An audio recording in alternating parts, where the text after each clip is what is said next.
sir, we promised you a great main event here tonight. Andre, the China WrestleMania! Hulkamania is running wild. My God, what a run! If not, the world is watching. Oh man, that intro is definitely part of the best intro that every time WWE, that everybody from the early 2000s to maybe to mid 2010s know exactly what to watch, especially every time they watch a WWE SmackDown or Raw. Just hearing that gives me so much happiness. Hello everybody, welcome to the Skillless Podcast, to episode 23. And with that is basically to our topic for today's contest. Well, today's episode of basically me talking about WWE and the recent stuff that's been going on, as well as some of the gripes I have with it going on too as well. And first off, that intro, as I said, was from the early 2000s, running all the way up to maybe mid 2000s, if not maybe early 2010s. And that always plays right before the main show starts. So right before the intro of the main intro of Raw and SmackDown. And I think on pay-per-views too as well. So that one literally is probably one of the best intros that they have usually. And there's some other good ones, but this one is probably what everybody thinks about, because that one was always played, like, I think it started during the Ruthless Aggression era, which is, as I said, early 2000s, all the way up to maybe like right when the PG era started too as well, which was like maybe mid 2010s to early 2010s, if something around there too. But that one is such a good one that I always love to like just go back to, just watch it here and there sometimes too. And I am a huge WWE fan growing up, and I still am, as I was talking about it in the last episode, that of course you heard like one memory of me, like of switching between different channels, watching getting scared both between The Undertaker and Killer Clowns from Outer Space. But I do remember so early on of watching wrestling, and of course I was one of the few kids that thought wrestling was really real, until like slowly kind of being told that like wrestling isn't real, it's all fake and stuff like that too as well. But I still really, it's not that I do think it's real. I know it's like it's all staged and stuff like that too, but the injuries and the stuff that those guys put on is all real, and the fact that like they can get hurt and stuff like that really shows how much like athleticism and just how much talent it needs to be just for that sport alone, sports entertainment alone at that point. And it's really just a really, really cool freaking thing that I really enjoy at this point.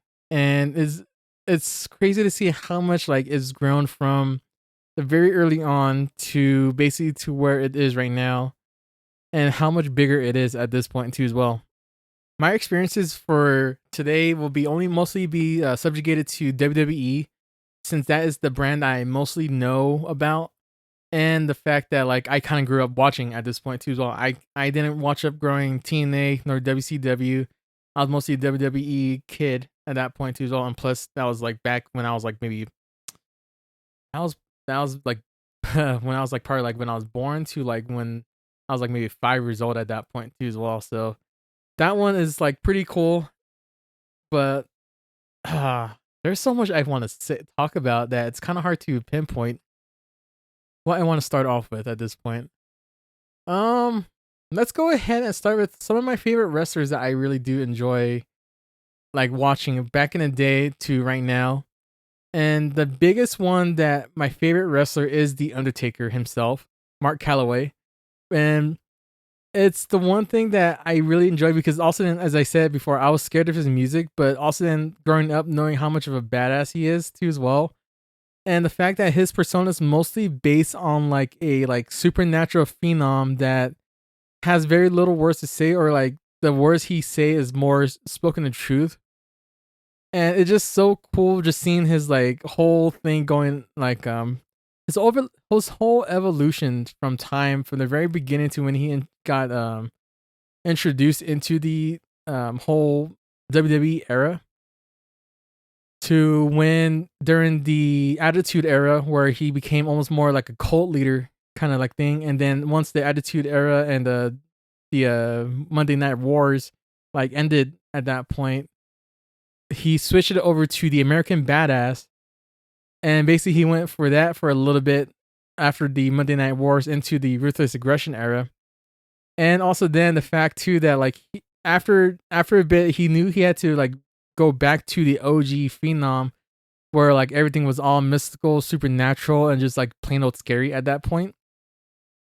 And basically he got buried alive, which is one of the matches that you have to take your opponent into a grave and bury them with dirt in order to win it. But over the time that he was coming back, they teased him into coming back into supernatural with like sinking girls, playing Ring Around the Rosie, just torturing his brother Kane, which is another wrestler. I'll get into his little backstory about that point too as well. But he is really such a cool like character, because I grew up with the second iteration of the mystical forces, that where he has hands coming out for freaking like out of his hands, like during thunder or lightning, and then making explosives and stuff like that too as well.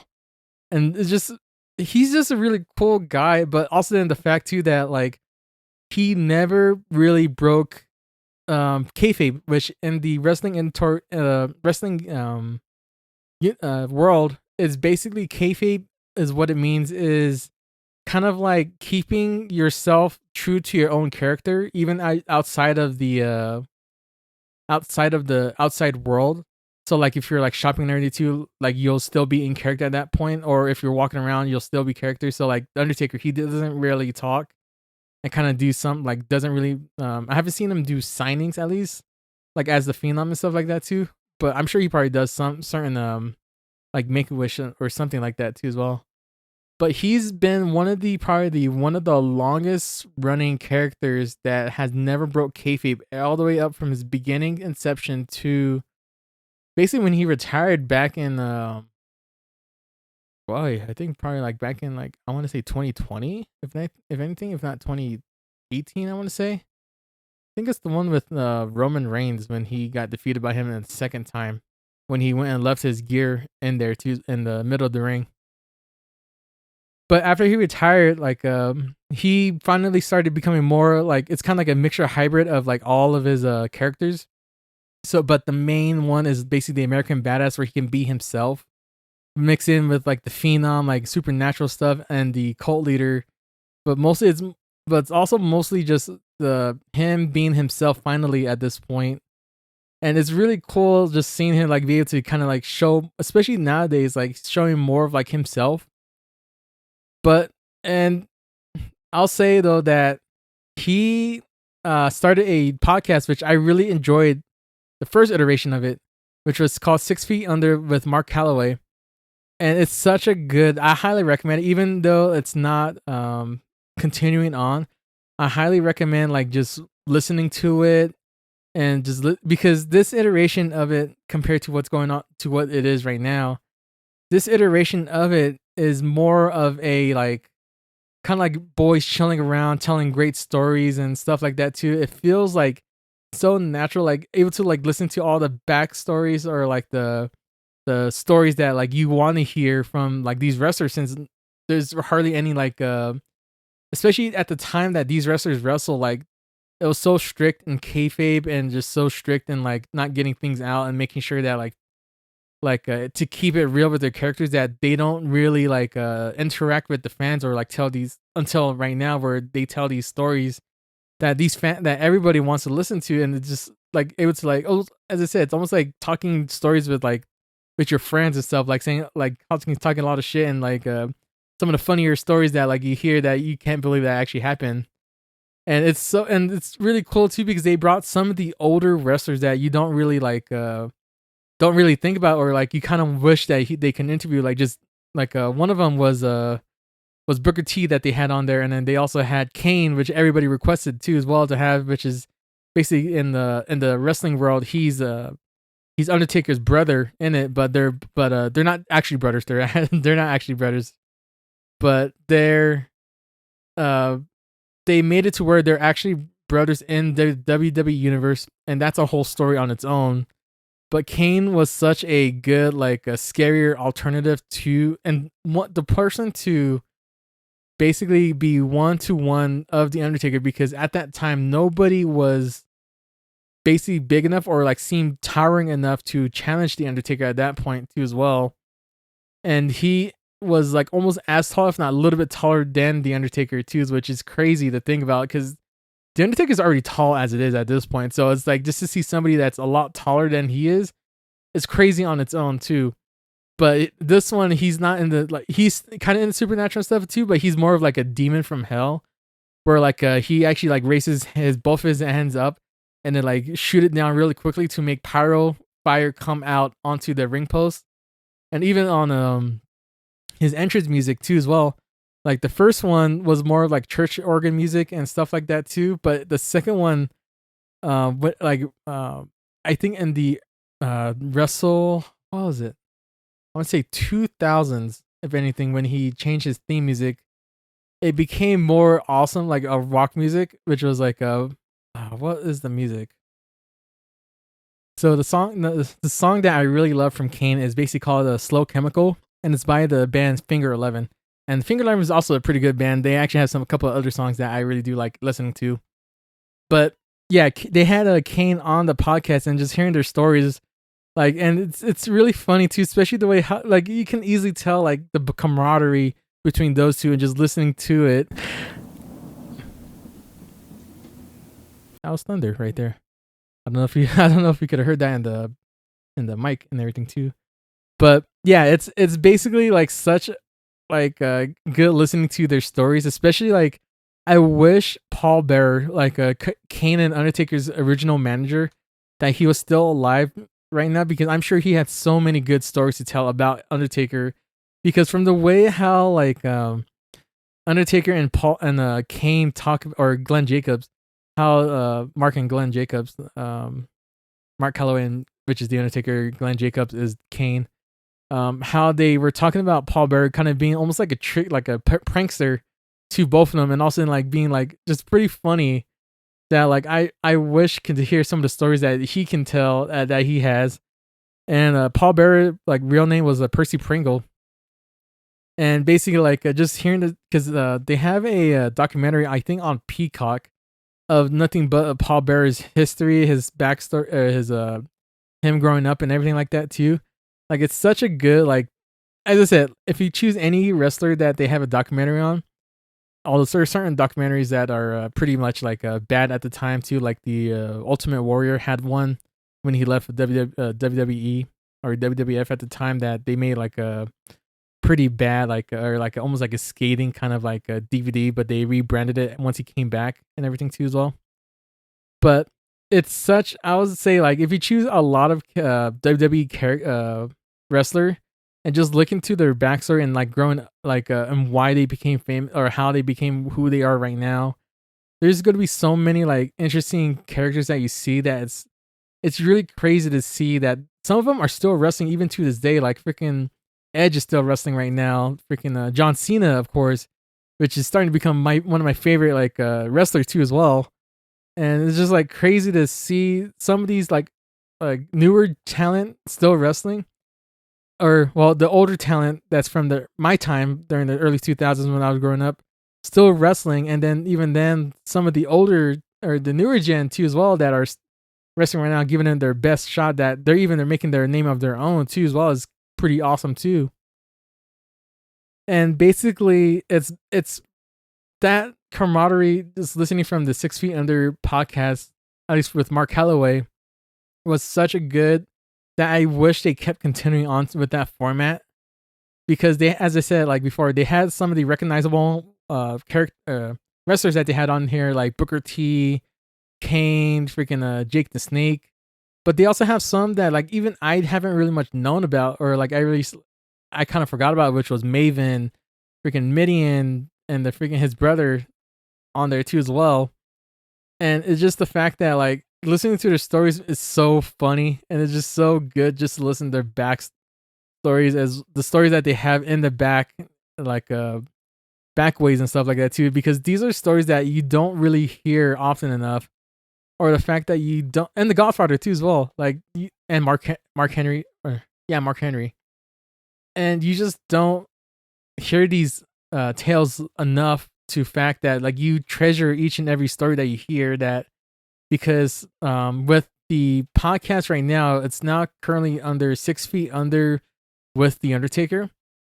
And this one, I'll admit, I do not like it. I really don't like it. I stopped listening to it after the first two, and it just feels really off. Like, because they not only did they switched out the secondary host, which was Matt, to Undertaker's wife, but listening to it, it feels a bit more like scripted or a bit more kind of like forced, like kind of like a WWE kind of branded thing. Like, oh, here's these set of questions you should ask them and stuff like that too. But also Undertaker's wife, Michelle McCool, kind of seems a bit kind of like forceful into listening into like interjecting herself a lot of stuff into the conversation, kind of like saying it right there. And you can tell that Undertaker wants to talk certain stories too as well.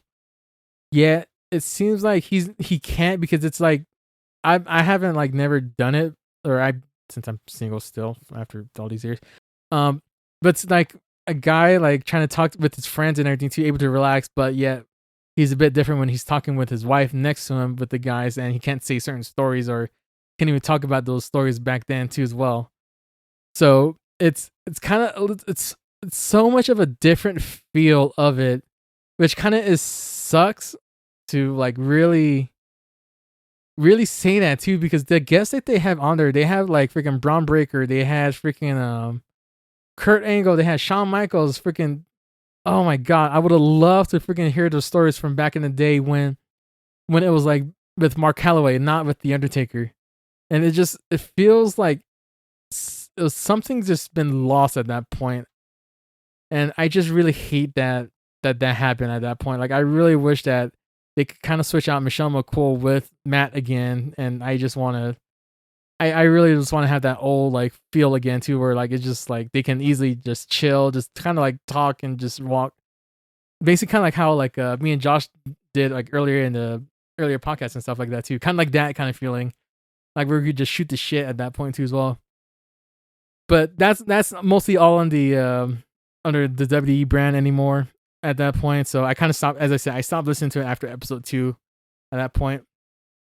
But some of the other ones that I've grown up, that I've kind of started to grow more fond of, that were like, as I said, Kurt Angle, Shawn Michaels, freaking Mark Henry, freaking Maven was pretty cool. He's a cool wrestler on YouTube, that he started the whole like wrestling YouTube thing from like other old characters.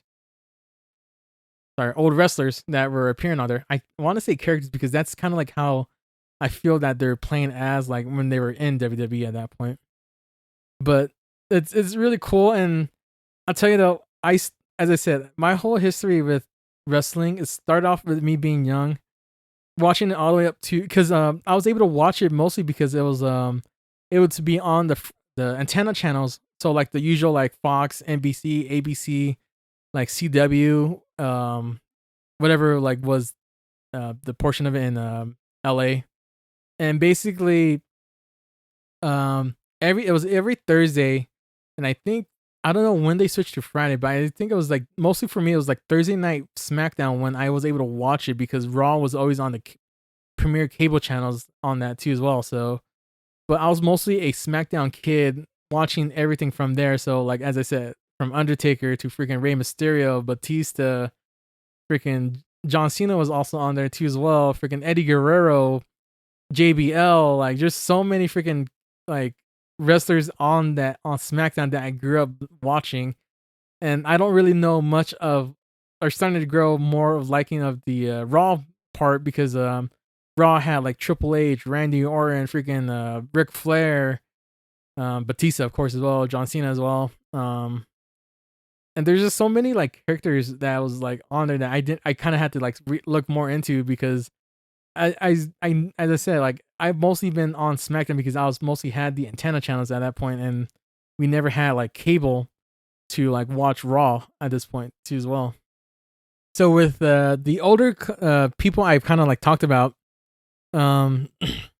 I did stop watching like wrestling for a good while at this point too as well. Like I've seen it mostly here and there. I mostly kind of like come back for only like the big events like WrestleMania and stuff like that too, but I never really like watched weekly at this point until maybe about like 2 to 3 years ago when I started kind of watching regularly.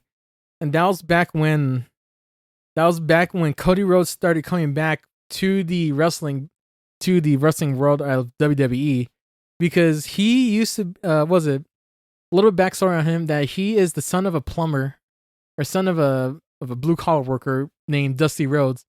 And basically he is such a good freaking like talker too. Like he's like basically like the man of the people, like like a blue collar worker that just like you and me at this point.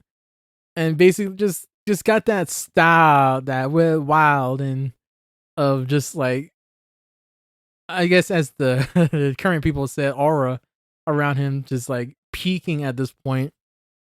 And he can like get on like everybody's level. Like he's the one person that you want to have win at this point. And he has two sons. I think he has more, but like at least two known that's in the wrestling business, which is one is Goldust, and which he's a character on his own. Like especially if you watch some of his earlier ones, like he's he's something. I'll tell you that much, man.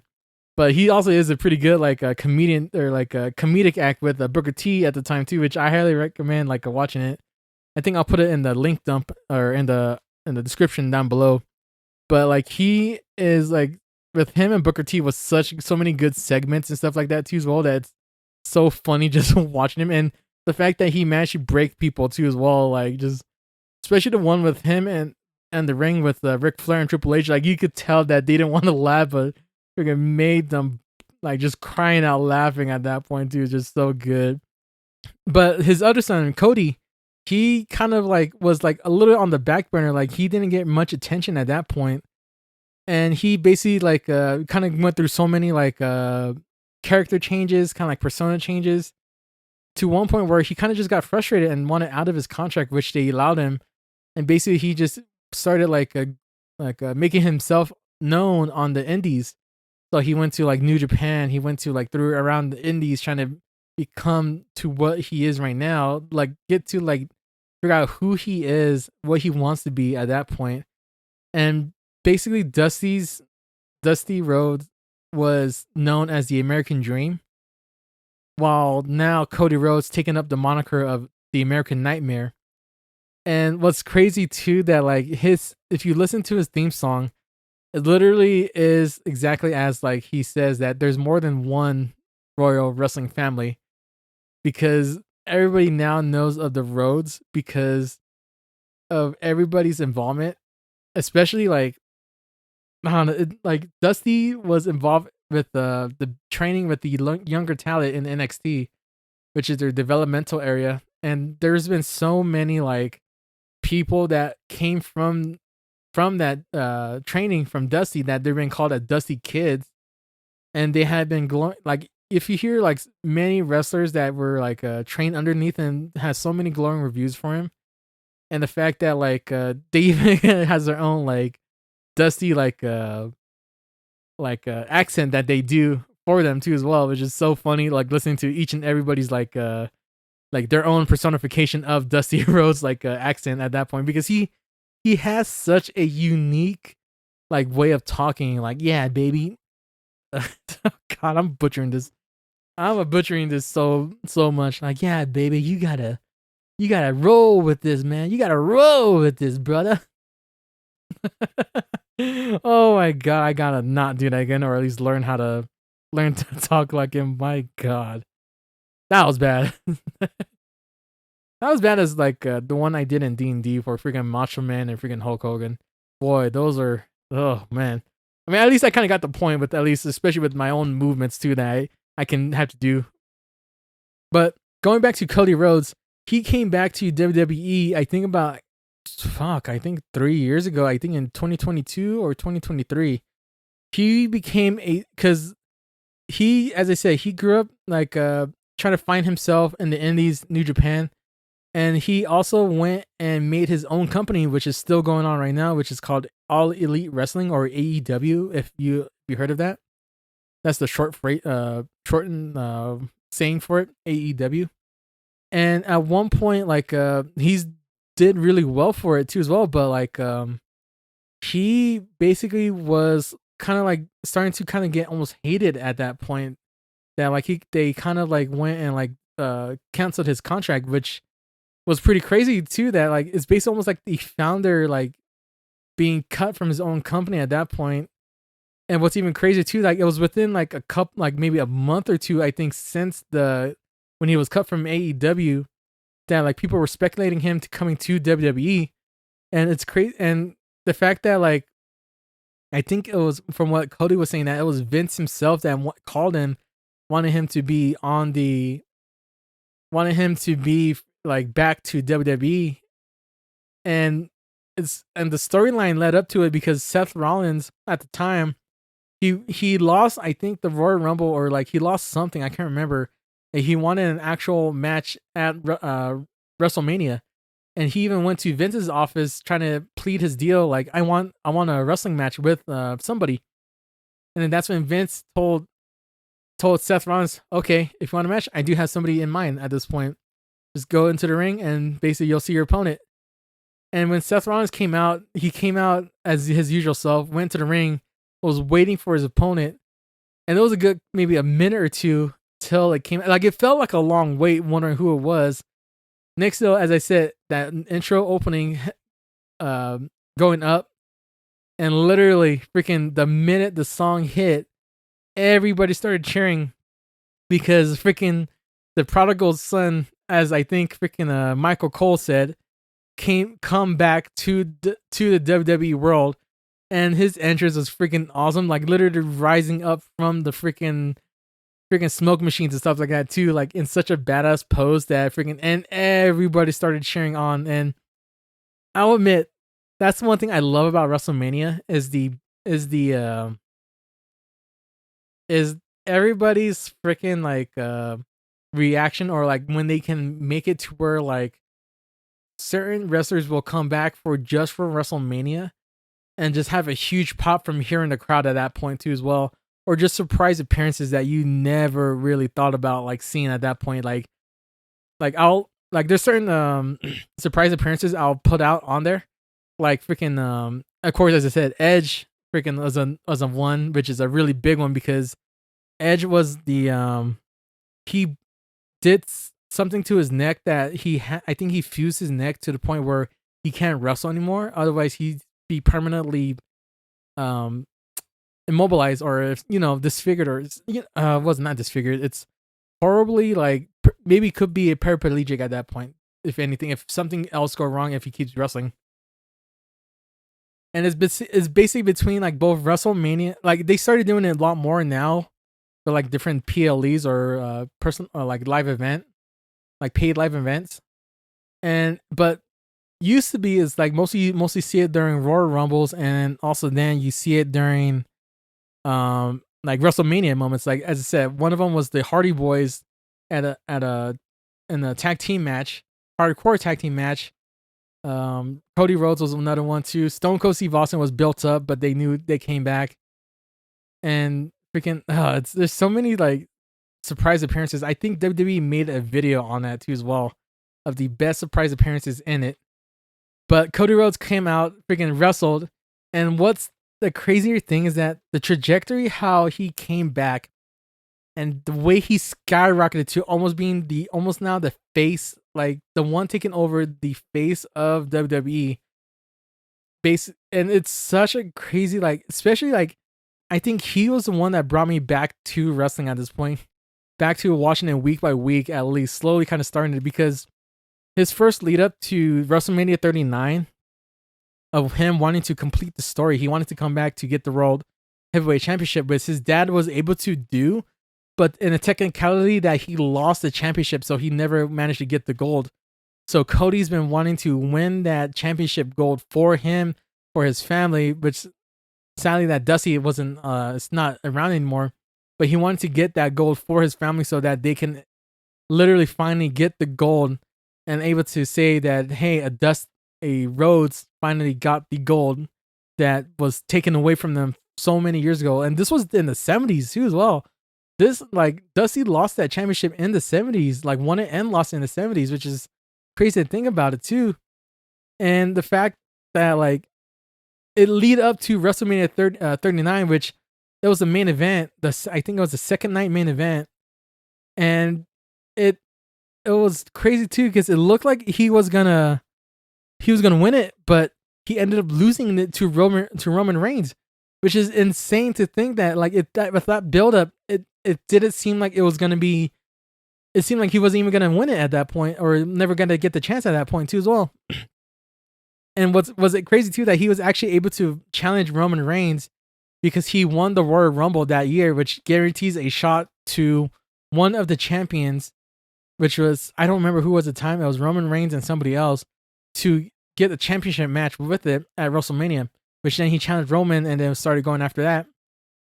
But all of a sudden, the year after that, it started building up again. Like, it slowly started building up to where he wanted to finish, as I said, wanted to finish the story.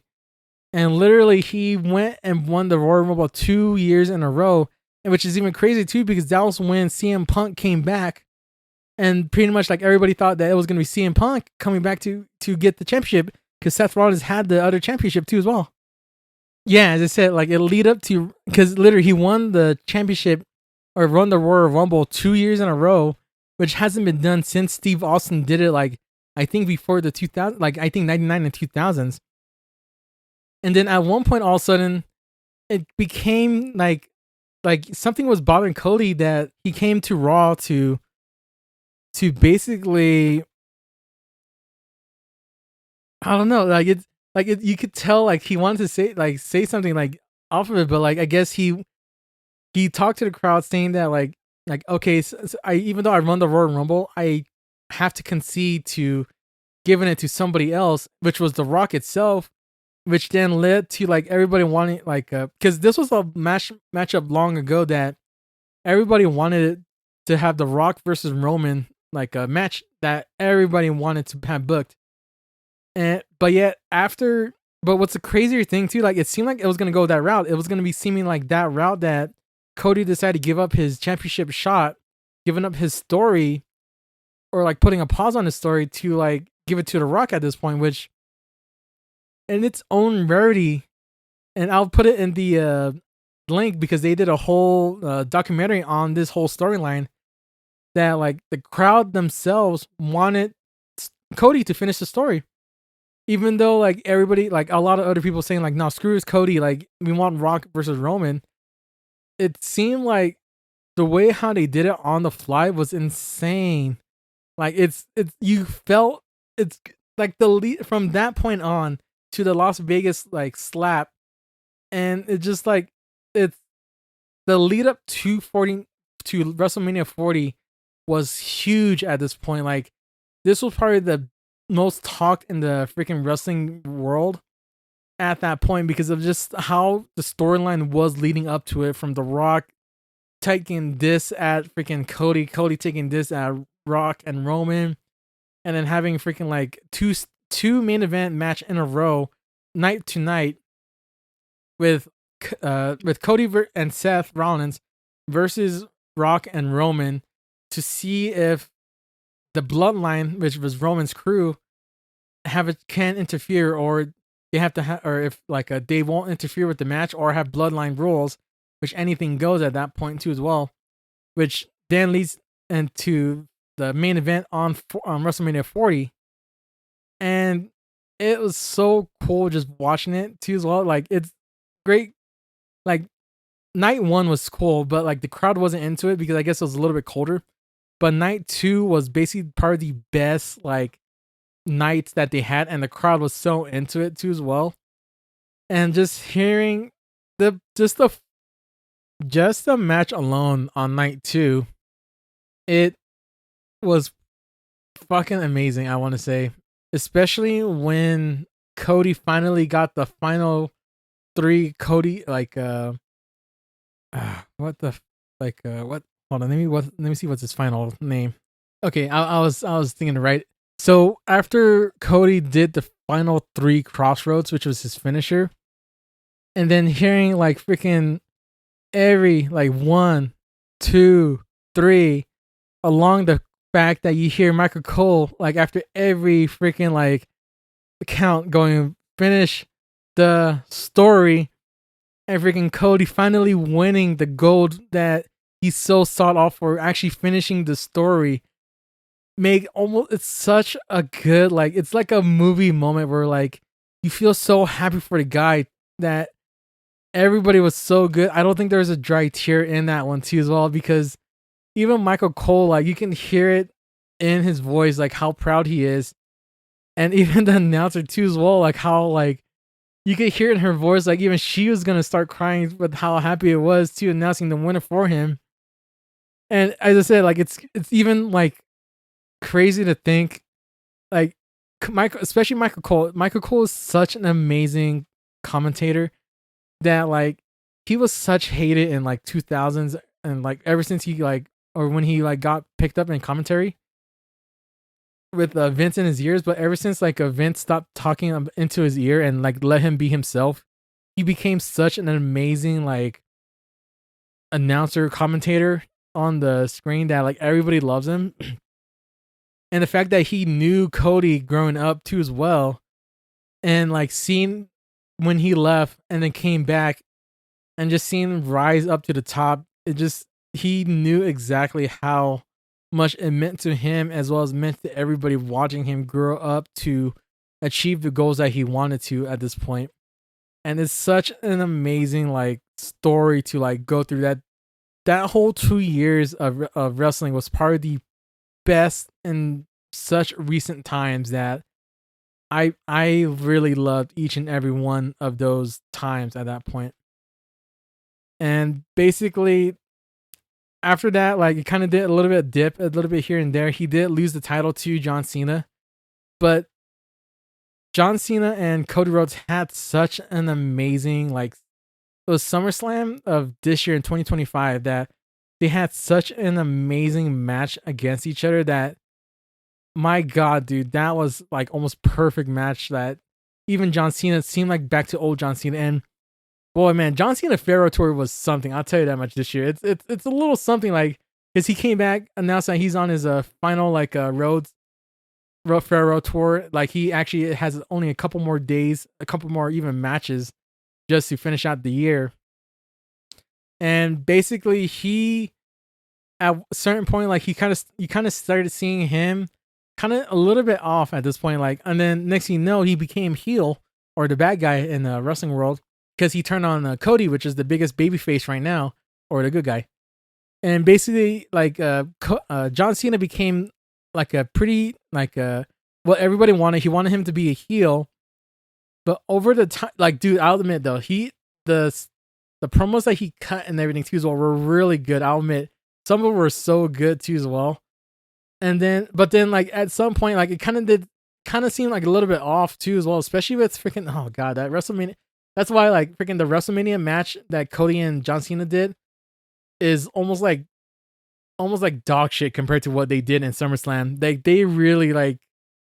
They really outdid themselves, like to pay back to what was the dog shit of WrestleMania match at that point too. Especially, oh my god, fuck that fucking rapper too as well. Freaking ruining the moment at that point. But he became babyface too as well. Cena like came back to being a good guy again, and everybody was cheering him again too. And you know that John Cena is such a amazing character, and he's also an amazing human being too, with being the most like the person with the most like Make-A-Wish celebration to actually like make for a Make-A-Wish kid wish, like you're able to complete it. And then even like if you watch some of the stuff that shorts you see on him too as well, he's such an amazing and I admit he's such a better actor compared to The Rock too as well. Although the newest Rock movie, I need to watch it. I heard it was pretty good. I need to see that because it's not The Rock playing as The Rock, like in some of the other movies too. But John Cena is such a good like character, like actor that I believe he'll make it into the wrestling world along with Dave Bautista too as well, which is insane to think that Batista is an actor now, and he used to wrestle too as well, which is really crazy to think about that too. Yeah, like freaking like he became babyface, which is funny thing too because R-Truth was also like going heel for a bit, but then came back to being babyface again.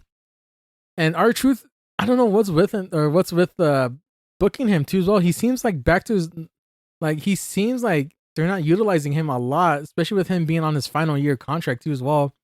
Because he was about to be like I don't know, I think I might have talked about it on another podcast or on another episode that he got they didn't renew his contract out of no reason for some reason, and the fans wanted him back, so they brought him back like out of nowhere, and people were trying to say, oh, it was all like a ruse all along at that point, but it wasn't a ruse at all. It's actually true that they actually never signed him and they never thought about that too as well. But it's funny too because both R-Truth and because R-Truth says that John Cena is his biggest hero, and he wanted to be him while growing up, even though R-Truth is actually older than John Cena. So you kind of try to freaking figure that out at that point too as well, and saying like he's his brother too as well, freaking calling him Ron Cena, and that was such a funny thing to hear. That even broke Brock Lesnar's when he heard that too as well. And it's funny thing too because Brock Lesnar went and F5'd him and literally made him busted his own pants, and even he was like laughing about it, and even mooned the freaking camera too as well, which is so fucking funny at that point too. But John Cena's farewell tour has kind of started slowly slowing down, but like the matches that everybody wants, the dream matches that they want. They wish they can have Edge come back to do one match with them. Finally they have freaking him and AJ Styles finally going up against each other at that point too as well, and everybody's wondering who's going to be his last opponent, which some people are getting so many freaking ideas, like maybe like a new and upcomer or a freaking old someone you never would expect it. My own person I would love to choose. And it's because of the podcast too as well that I listened to him on CVV, which I talked about before, which Chris Van Vliet. Is I want his last opponent to be Joe Hendry, which he is has a meteoric rise to as well. With almost kind of like the meme factor, but also like him being able to like wrestle too as well.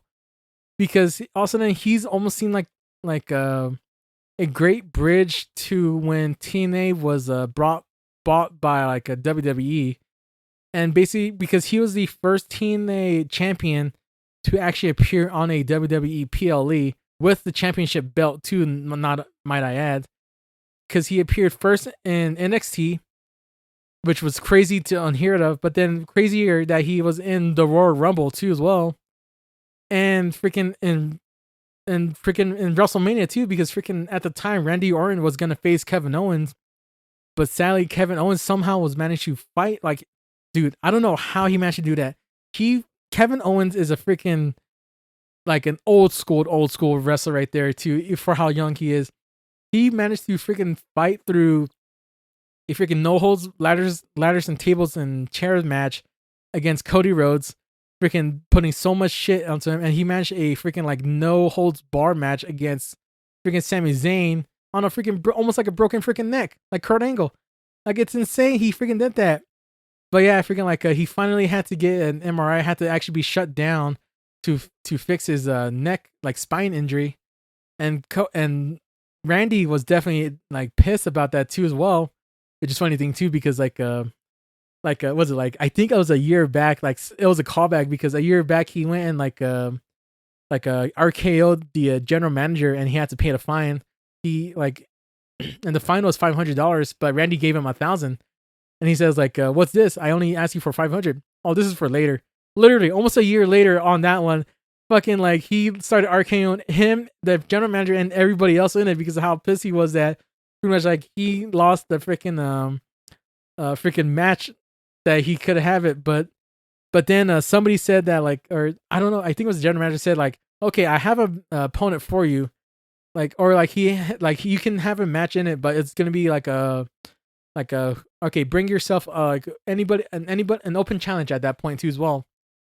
And boy, when he came out, when Randy Orton came out and started waiting for it, it was like, as I said, it was like with Seth Rollins, like it was like crazy to see, kind of wait for it. Like it was a wait. Next thing you know, freaking all you hear is like the first thing you hear is literally freaking this theme song.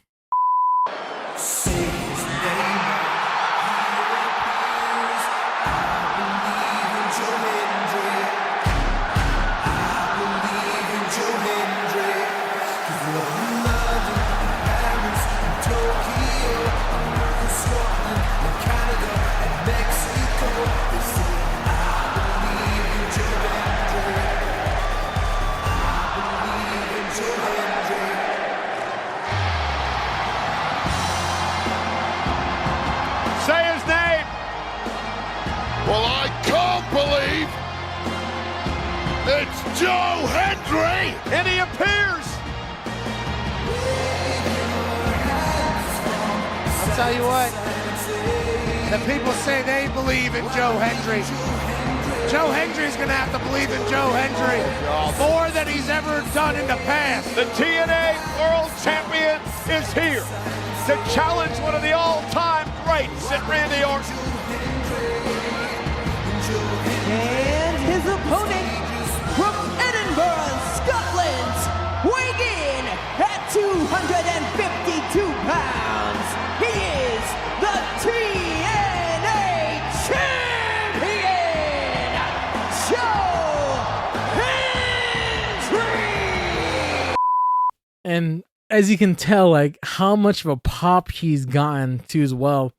And he like, you can tell while like watching the expression on his face when he's coming down, like he's absorbing everything, because that was probably the biggest like fans that he probably went and was around too, because TNA is like more like kind of like shot in like a very smaller enclosed space.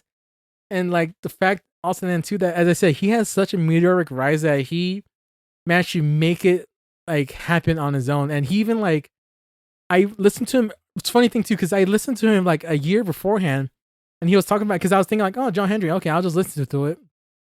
And I didn't really realize it was him again until he started getting on the podcast again with Chris Van Vliet and started talking about all the stuff that he wanted to do, managed to make it happen at that point too as well.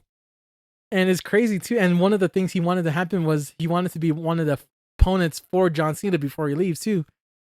So it's freaking, yeah, it's crazy. It's crazy, man. It's like, oh man, every time I always like freaking hear the freaking theme song, it makes me laugh, because he always has another thing too, like where like if you say his name, he will appear, and literally he will appear out of nowhere. Like there was one time he appeared out of a freaking fridge out of nowhere too as well.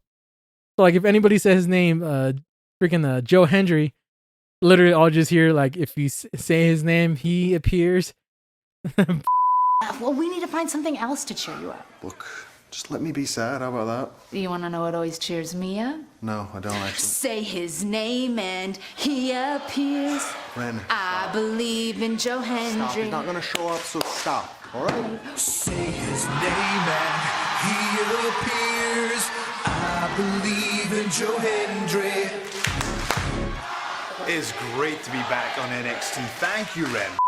Yeah, freaking like you'll hear that song, and he'll just appear out of nowhere. It's just so funny. But yeah, freaking that's the one person I want to have maybe at least as his final opponent.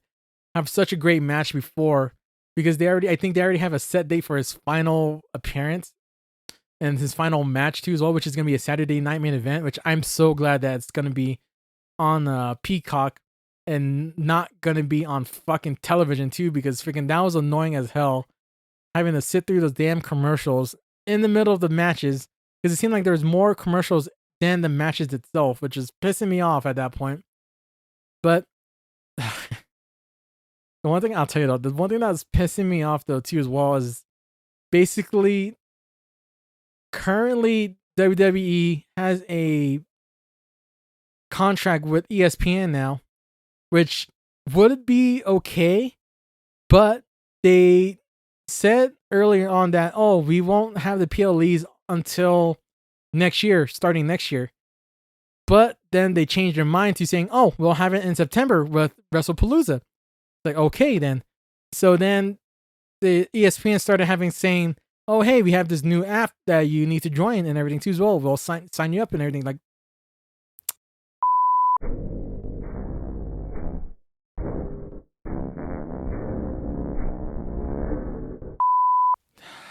can I at least fucking have a freaking one episode without having to worry about that? Anyway.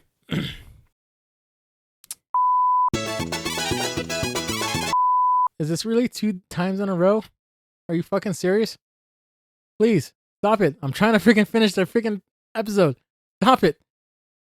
So, anyway, as I was saying, it's annoying me because, as I said, ESPN wanted to push out this new app. And you can, like, if you're with certain TV providers, you have free access to the app. But it literally was not compatible with YouTube TV, which is what I have, which pissed me off because I would need to pay for it. But then I remembered I have the Hulu, Disney, ESPN app, ESPN bundle.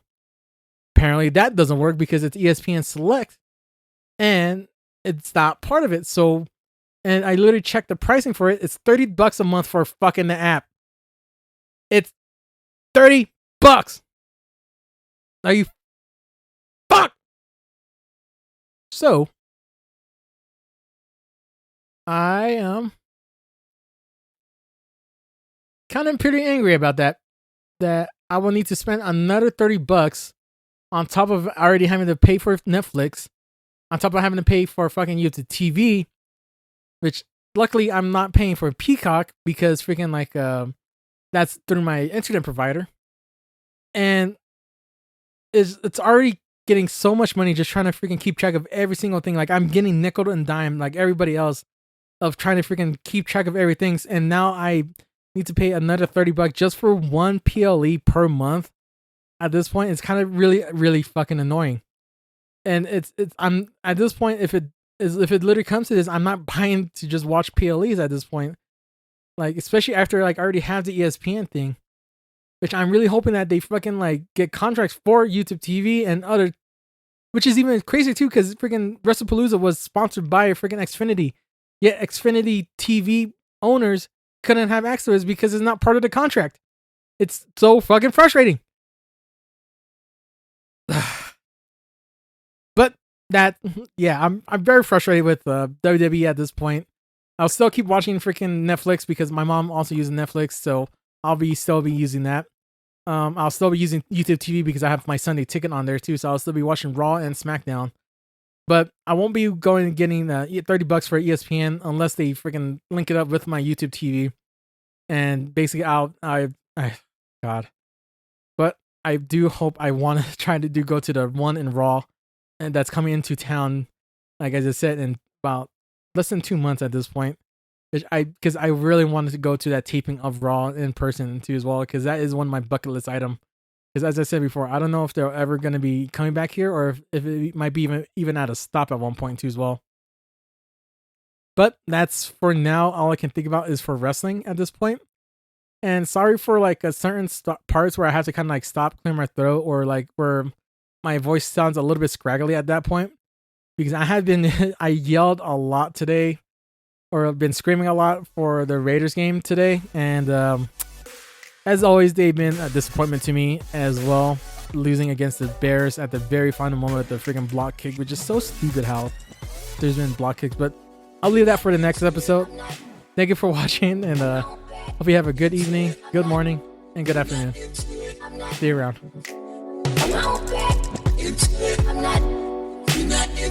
I'm not